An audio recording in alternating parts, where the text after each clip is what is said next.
In the month of February, supposedly love is in the air.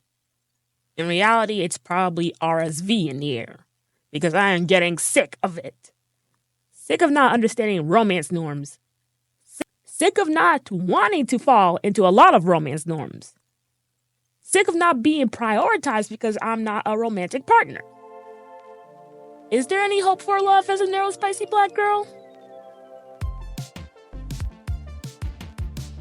Hi, I'm Milani. I'm black, female, and neurodivergent, aka I lost the genetic lottery. The only thing I could do is pull myself up by my bootstraps and live whatever life takes me.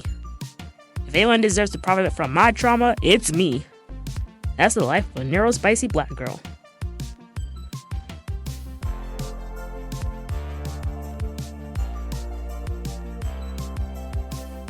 Welcome to Neurospicy Black Girl, the only place you'll learn that you can make a guy upset at you because you did not want to send him feet pictures.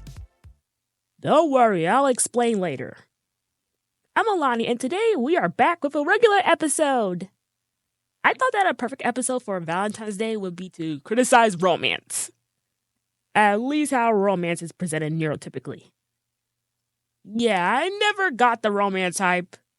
I appreciate romance in fiction, especially in TV shows and movies, but in the real world, I can do without it. I don't know if it's because a majority of marriages or relationships in my blood family suck, or I do not have the ability to be romantically attracted to anybody. Shout out to my aromantic people. You are forever valid. Real life romance frickin' sucks booty. It turns out I'm not the only one in my generation to feel that way. If you couldn't tell by my taller voice, I'm Gen Z. Here are some statistics for you to consider, which links to the stats will be in the description. Around 75% of Gen Z people are single, 90% of Gen Z are frustrated with dating apps, and around 56% of Gen Z adults reported being in a romantic relationship during their teenage years, with Gen Z men having a lower percentage. I wish there were studies that focus on neurodiverse Gen Z because I feel the results would be affected by the nuances of being neurodivergent. If anyone would like to donate to my Buy Me a Coffee link so I could go to graduate school to do research on this, I would highly appreciate it. Wink, wink, nudge, nudge. While I am not a relationship expert, I mean, you could probably tell that, I, like many neurodiverse people, are good with identifying patterns, especially patterns of behavior. Here are some reasons why I believe romance for neurodiverse people is ass. Or, at least for me. Number 1. Y'all can't communicate or don't want to communicate. If you are a Neurospicy black girl or a Neurospicy person in general listening to this episode, I can bet my Il Maquillage gift card, I don't have money to bet, sorry, that you are the friend who your neurotypical friends go to complain about their romantic relationships to. Your friend would complain to you about how their romantic partner is too stingy with money, or they're too clingy, or they have bad breath, or they flirt with the opposite gender or same gender too often. And I bet the number one question you would ask your friend is, have you talked to them about it? And that friend would come up with a million excuses under the book about why they haven't. Now, I want to preface this by saying that there are some situations where communicating is often a difficult thing to do, especially if the partner is abusive and the friend is dependent on them in some sort of way. In this case, try to help your friend out of the situation as best you can. Now here, what I'm talking about are the small stuff that can be discussed in a phone call or in person or coffee or something. But what I have observed since my first 2 episodes of this show is that neurotypicals hate direct communication. I notice a lot of neurotypicals expect other neurotypicals or neurospicy people to be mind readers. Some neurotypicals get upset when their partner doesn't know why exactly they're upset. They should just know. And instead of actually talking to the partner about their behavior or relationship, they just end the relationship or do the other extreme, cheating. Now, let me get on my soapbox a bit. I think cheating is a coward move. Unless that partner is abusive, there is no justification for cheating. You're telling me that you're brave enough to have sex with another person, but you're not brave enough to talk to your partner to try to repair the relationship or to just end the relationship? Make it make sense. Number 2, The tragedy of amatonormativity. Amatonormativity is one of those things that is highly prevalent in many relationships, yet it is swiped under the rug. This term may be new to my listeners, so I'll try to explain it. You might be familiar with the term heteronormativity, which is the assumption that the default or acceptable romantic pairing is a man and a woman, usually cisgender. Anything else outside that is not the norm according to heteronormativity. Not just pairing, but also with gender roles. You might be familiar with phrases such as, who wears the pants in the relationship, or stereotypes with the man being the breadwinner / provider and the woman being the homemaker / subservient role. That's heteronormativity. Now, based on that explanation, amatonormativity is heteronormativity, but replace heterosexual with romantic relationships. Probably a more succinct term is alloromantic, meaning a person who experiences romantic attraction. I'll explain more about different types of attractions in a future episode in June. But anyway, coined by Elizabeth Brake, a philosopher and professor, in her 2011 book Minimizing Marriage, amatonormativity is the assumption that all human beings pursue love or romance, especially by means of a monogamous or long-term relationship. Basically, many people, especially almost all of society really, see romantic relationships as the end-all, be-all of all different types of relationships. If you are asexual, aromantic, or just happy being single, you are seen as immature, lonely, unhappy, or have a medical condition. Additionally, when your friends get a romantic partner, they will always prioritize their romantic partner over you. So, goodbye to your friendship. The government makes it even worse because it's financially easier when you're married. More tax deductions and tax credits, reduced insurance costs, easier to pay loans. Not gonna lie, I want to marry someone so I can pay off my student loans easier, but no one I know wants to marry for convenience, unfortunately. And I am not going down on the sugar daddy route. Now, I mentioned how romantic relationships are prioritized over friendships / platonic relationships. Here's a story which involves the whole feet pic thing I mentioned earlier. So, during June of last year, I invited a friend over to a specific Broadway play themed party at a bar. It was free entry, so you just gotta pay for drinks. She said she was gonna bring her boyfriend, who I didn't know about until the day of.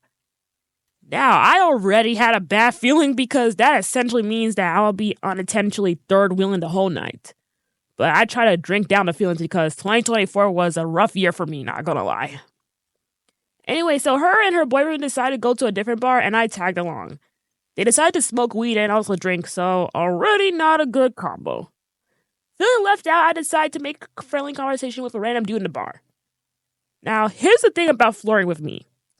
You gotta be direct about it. Apparently, the guy thought I was flirting with him when I was generally asking about his interests and hobbies. Whereas I thought the dude was just being friendly with me when he was asking about my hobbies and interests. In both of our defenses, we were both high and drunk. Speaking of which, I noticed that the friend and her boyfriend has left the bar without telling me. I got super concerned, mainly because at the time I lost my phone, which then the bar security found it for me. Shout out to him. When I got my phone, I texted a friend wondering where did she go, and she straight up said that her and her boyfriend forgot about me. So after that, I went home, luckily in one piece, and then the boy I talked to in the bar got upset that I did not want to share feet pics of him. I was quote-unquote leading him on. Yeah, I'm sticking to fan fiction, y'all. People suck.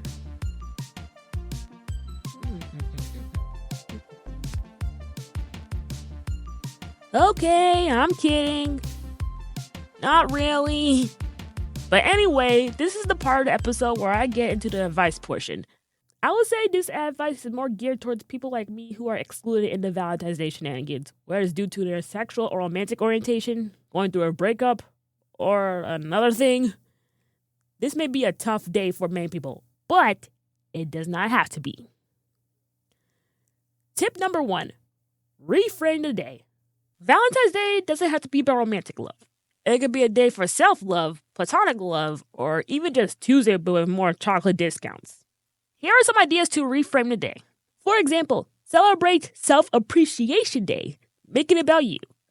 Self-love is arguably the most important type of love. appreciate you, your mind, and your body for getting you here. Or you could have a friendship day and send memes or small gifts to your besties. If you're someone who tends to go to free pop-up events like I do, for example, I bet that you have a lot of unused stuff you can re-gift to your friends. How are they gonna know? Or here's another suggestion. Make it a hobby day and do something you generally enjoy. My hobbies include drawing and painting. Draw some doodles of you loving yourself or just free draw whatever's on your mind. Well, I hope it's something that at least will put you on lists. Anybody who's browsed on Twitter for too long knows what I mean. Ugh. Tip number 2. Avoid the noise, literally and figuratively. If the Valentine's Day marketing blitz is overwhelming, curate your environment. For example, mute social media posts that make you feel bad. I would say limit your time on social media too, especially if you're prone to doom scrolling.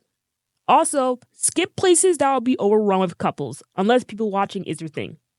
For my New Yorkers, you might want to avoid Soho, Times Square, the major parks like Central Park, Washington Square Park, or Prospect Park, the Rockefeller skating rink, and yeah.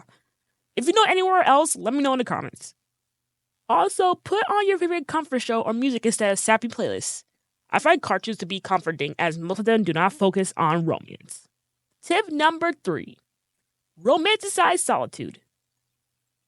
Being single doesn't mean being lonely. It means you get to be your own ideal partner. Here are some things you could do to romanticize solitude. You can take yourself on a date, like go get a fancy meal, go to a bookstore run, or go to a solo museum trip.